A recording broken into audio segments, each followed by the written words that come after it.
All right, so all I'll do with my fork is just beating the egg. Maybe you stick your finger in and it comes out, there isn't any dough sticking on there. The minute the noodles hit the water, you gotta keep them moving a little bit. So this doesn't take long because I cut everything up and I used high heat. Just nice noodle dish.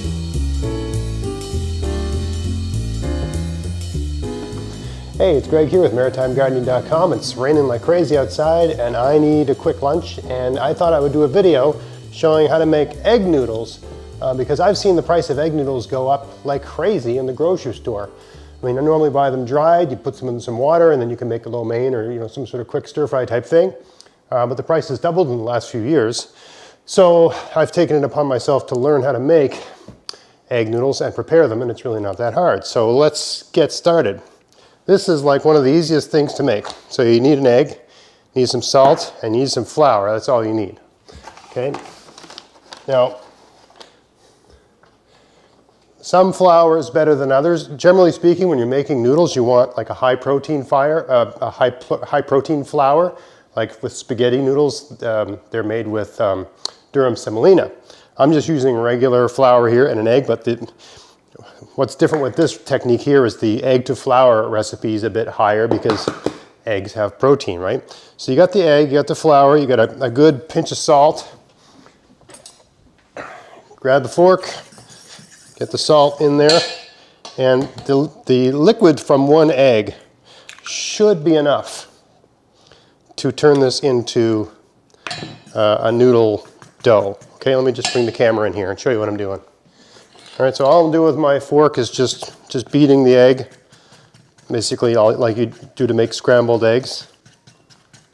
All right, and then I'm just mixing the flour in with the egg.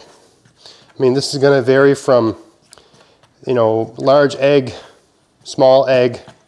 Egg size will determine how much flour it can take on.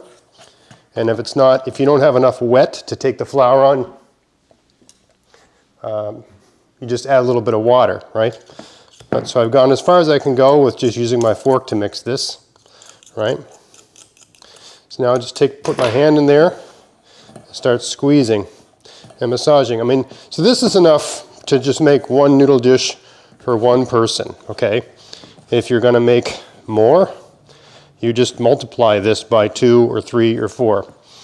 I find actually, if I'm using a noodle dish as a side dish, like we got other things, then I find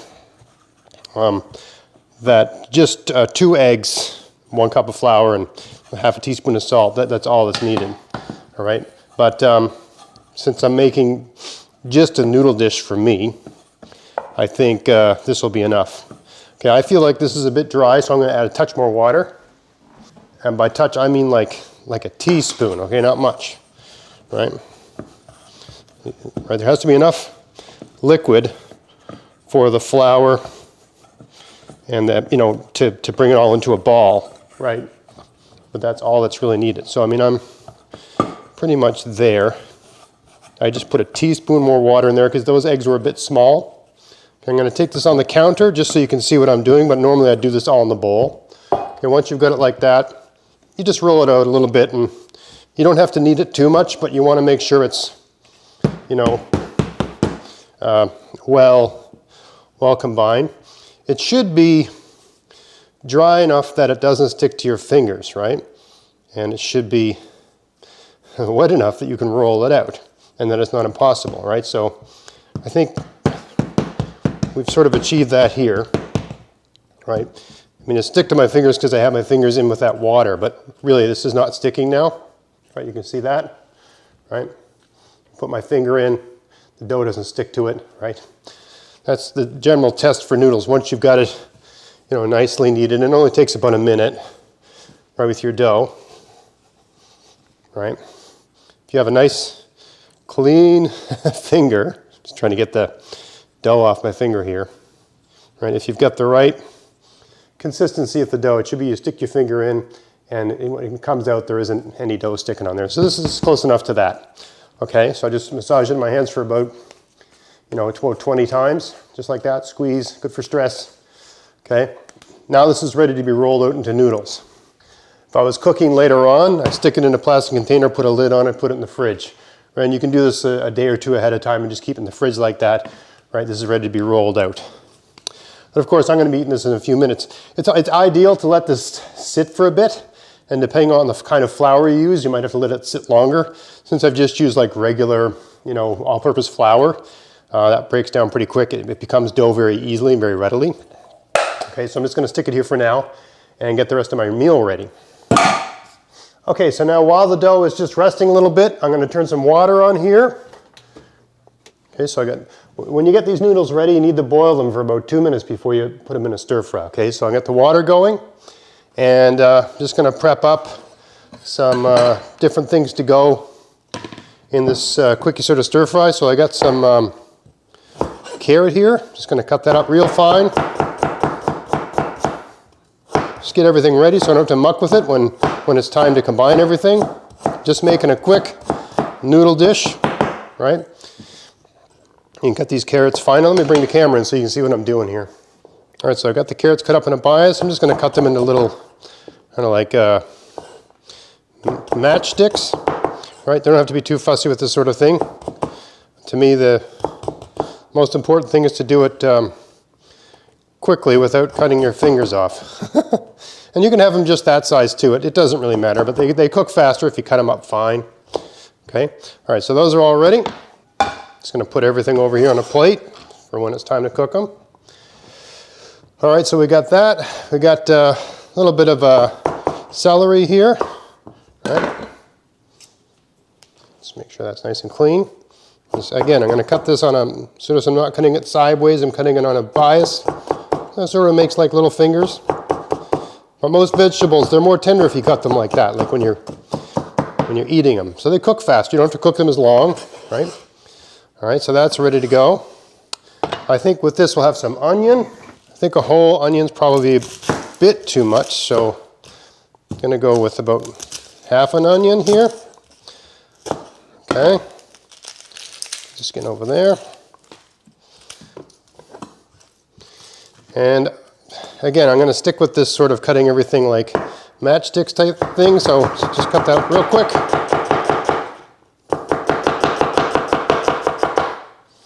All right, that's all that needs to be done with the onion. All right, that's all ready. Now I got some shrimp here I'm going to have.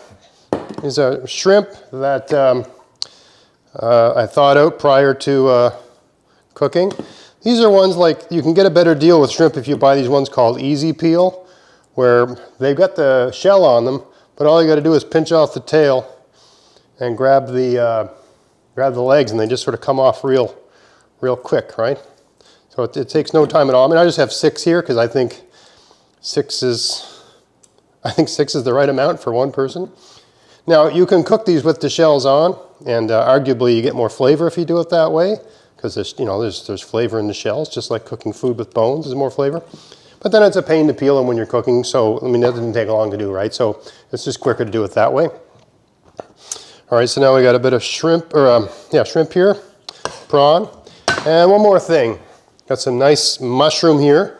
For those that don't know, this is a great way to save money. You can go to like most grocery stores, or some anyway, in big cities anyway, or Asian stores, you can get these dried mushrooms, right? You can get dried mushrooms for a fraction of the cost of fresh ones. And of course, they don't go bad because they've already been dried. Get these in a really big bag. Right? I just have them in this little thing because it's quick to get at them, right? But then you just soak them in water for about 5 minutes. And I mean, they're ready to be very quickly and easily cut up, right? And because they're dried, even though I've hydrated this, I just soaked it in water in a coffee mug. Even though I've rehydrated it, they're still not the way they would be when they're fresh, so they're sort of concentrated, so you get that nice concentrated flavor. I think I'm missing a color here. I think I need a deep red, so let's get some pepper here. I always like to have a little bit of color when I'm cooking, so I'm just going to take a bit of this red pepper. I don't need a lot because I've already got a decent amount of veg with this meal. All right, I got a little bit of red pepper here. Just take her like that. And again, cut on the bias, nice, oop, I almost lost my fingers there. Cut on the bias, nice and thin.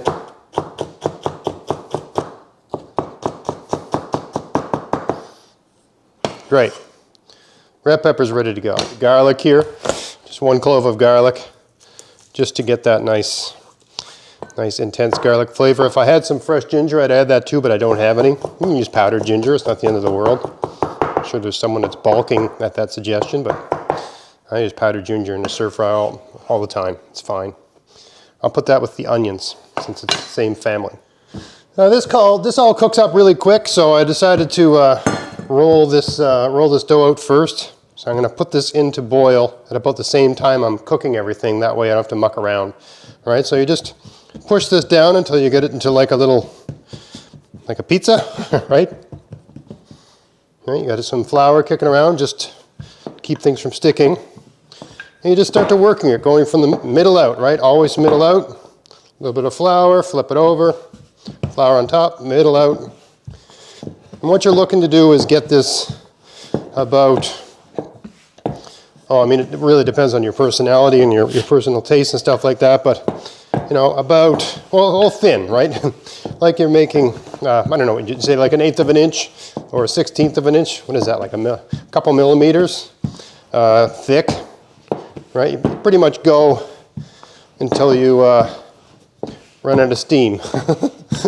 Okay, so it's not too onerous to do.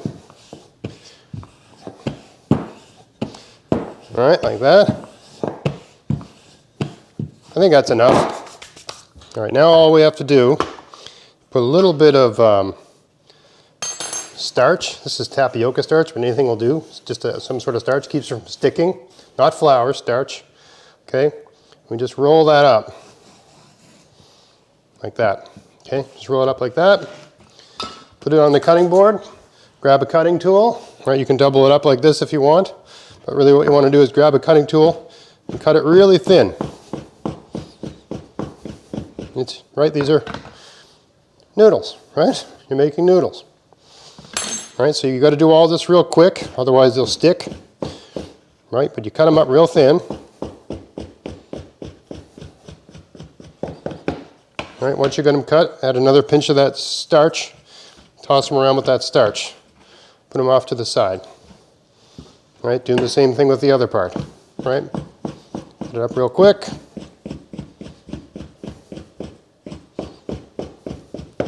Like that. A little bit of starch on there.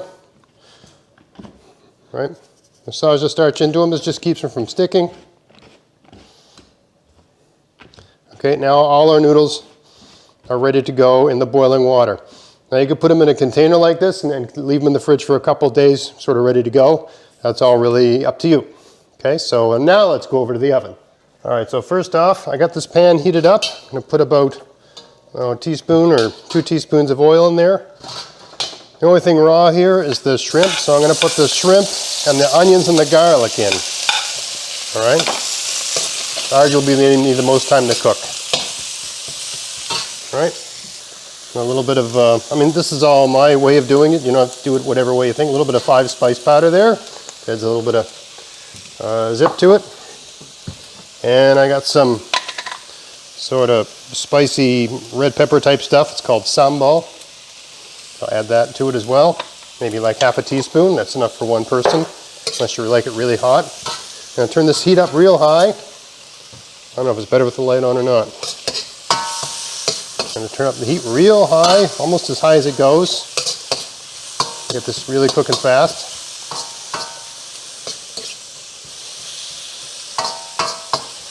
This is boiling good, so I'm going to throw the noodles in. The minute the noodles hit the water, you got to keep them moving a little bit. You don't have to stir them constantly, but the minute you put them in, you got to do this or they'll clump together. And every so often, right, you give them a little check.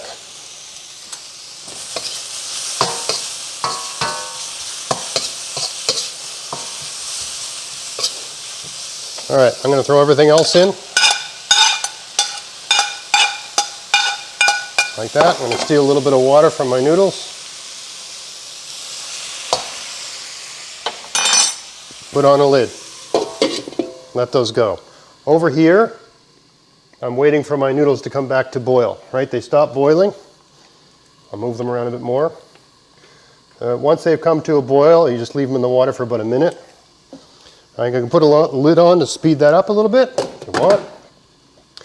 Right, so everything here is being cooked very quickly, right? Because the whole point of this is not to take too long. All right, so I'll come back in 1 minute. All right, see you in a minute. Okay, that's been about 1 minute. The noodles have pretty much like doubled in size. Okay, so I'm just going to fish them out of the pot here. I'm going to turn that off. I'm not going to add them to the wok yet. Just put them there like that for a minute. Okay. Now to keep these from sticking, it can be handy just to put a little bit of sesame seed oil in there. That's like a teaspoon or so. Okay, I mean it's oil, right? But it's got all that nice flavor, right? Another thing you can add to that is a little bit, if you've got it, just a little bit dark soy sauce. Just while it's sitting there like that, and this will absorb, the noodles will absorb all that flavor, and the oil we put in there will keep them from clumping up. Okay. All right, so these are ready. Now I can take this off.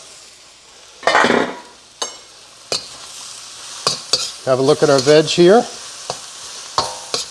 Shrimp's cooked, veg is lightly cooked. Now we can add a few things to this. I got some, it's like a Chinese cooking vinegar, maybe like a teaspoon or so. Depending on your taste, if I was making this for my wife and kids, I'd certainly add like a teaspoon or so of sugar. Just, sugar makes everything taste a little better, right? Really depends on who you're cooking for. A little bit of just regular soy sauce, okay? About a teaspoon or so. I mean, again, this is just for one person, so you'd increase all these amounts if you were cooking for more than that. A little bit of cooking wine is nice. These are all things you can add if you have them. Really, if we just did this with soy sauce and hot peppers, it'd be fine, right? And if you have it, which I think everyone should have in their fridge, a little bit of fish sauce, just maybe a tablespoon. I really like this stuff. It's salty, fishy taste. Even if I wasn't having shrimp, if I was having chicken or meat, I'd want this in there. All right, and finally, if you have it, really adds to it, especially with noodles, maybe 2 heaping teaspoons of oyster sauce is really nice to add. Okay. All right, that's good. Now, getting a bit dry in the pan here, so I'm going to add another ladle full of that noodle water. And I'll throw the noodles back in. Now I'll just toss that around. Easier to toss around if you've got chopsticks or a fork or something like that. Okay. So this doesn't take long because I cut everything up and I used high heat, right? The shrimp is complete. You can tell by looking at the shrimp. It's not transparent anymore. It's completely cooked, right? The smell of the house is fantastic. This is just the right amount for one person, or certainly, I mean, if it's enough for a guy my size, it's enough for anyone. Okay, I can turn the heat off, and this is done. All right, so let's plate that up and have a taste. All right, so we got a nice bowl here. Just get that all in there, right? Have to do it towards you, right? We didn't have to, I mean, a lot of times you're making this sort of stuff, you add starch to the dish to thicken the sauce up. That's totally unneeded for this because the noodles are starch, and we've added the noodle water, which has some of that tapioca starch in it, and just, general starch in general. So it usually thickens up just fine, like that. Okay, I'll give you a look at that. Just nice noodle dish, right? Looking good. All right, so this is pretty hot, and I've kind of got the, I'm like a child when it comes to eating hot things. I always want things cooled down the way you would for a 5-year-old. But anyway, I'll suck it up for the camera here and just give her a taste. Yeah, that's really good. All right, so quick, easy. It is not hard to make. Egg noodles, it takes a little bit of know-how and a little bit of time, but it really doesn't take that much time at all, especially if you mix the dough up the day before, or even if you roll and cut and put some starch on it the day before. Then all you have to do is drop it in boiling water for like a minute or two, right? Really, you put it in the water until the water starts to boil and the noodles float, and you notice they swell up and become much larger. Once you've done them, they're ready and ready to be transferred into whatever thing you're frying up in the wok. You know, it doesn't have to be a completely contained noodle dish like this. It can be a side dish to go with a larger stir fry. You know, instead of having a stir fry with rice, you might have it with noodles, where the noodles had just some basic ingredients, vegetable type things in with them, as opposed to having shrimp and all the stuff I added here. That's really up to you. Anyway, I hope you found that interesting. If you did, please like, share, subscribe, and until next time, have fun in your garden and have fun in your kitchen. Thanks for watching. If you want to help support the channel and everything I'm doing here, become a paid subscriber to my weekly column at maritimegardening.substack.com. It's $5 a month or $30 a year. All about gardening and a little bit about cooking, and I pump out a new article every Tuesday morning. And as a bonus for subscribing, every time I get 100 new paid subscribers, I will randomly choose one lucky winner to receive a $100 gift certificate at the online garden store of their choice. So maybe give one of those things a try. It'll help out a lot. Thanks and happy gardening.